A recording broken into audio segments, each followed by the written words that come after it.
আসসালামু আলাইকুম। বলছি শিকড়। ছোট গল্প লিখেছেন হুমায়ুন আহমেদ। পার্ট 3। মেয়ে মানুষ তো ইমোশনাল, বুঝতেই পারছেন না ছেলের স্মৃতি। বাড়িওয়ালা রাজি হলেন না। বাবা ভেজা চোখের ছোট্ট টিভিটা কোলে নিয়ে রিকশায় উঠে বসলেন।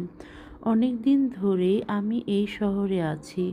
কতবার বাসা বদলালাম, প্রতিবারই এই কাণ্ড।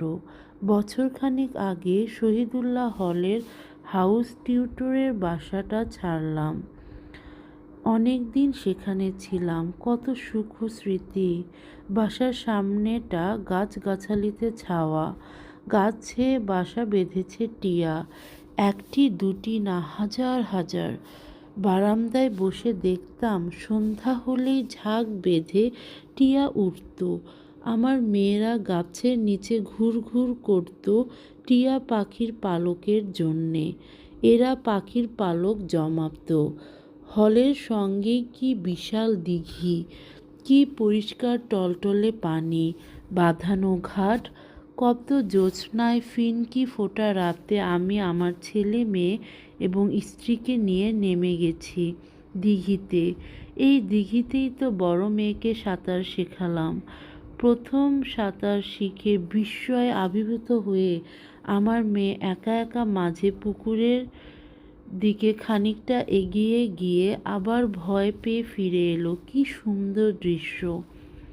হলের সামনের মাঠে আমার 3 কন্যা সাইকেল চালাতে শিখল। আমি তাদের ইন্সট্রাক্টর। সাইকেল নিয়ে প্রথমবারের মতো নিজে নিজে কিছু দূর এগিয়ে যাবার আনন্দের কি কোনো সীমা আছে? না, নেই।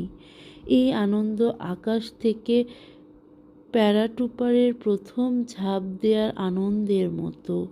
আমার কন্যাদের আনন্দের সঙ্গেও জড়িয়ে আছে এই হল। হলের বাসার টানা বারান্দায় বসে রাত জেগে কত লেখালেখি করেছি। গুলির শব্দে মাঝে মাঝে লেখায় যেমন বাধা পড়েছে, তেমনি অন্যরকম ব্যাপারও ঘটেছে। হঠাৎ শোনা গেল বাঁশি বাজছে। কাঁচা হাতের বাজনা না, বড়ই সুন্দর হাত। লেখালেখি বন্ধ করে বাঁশি শুনেছি। আমার হলের নিশি রাতের এই বংশীবাদক জানে না আমি কত আগ্রহ নিয়ে অপেক্ষা করতাম তার বাঁশির জন্যে। সে ভালো থাকুক, তার জীবন মঙ্গলময় হোক, এই প্রার্থনা।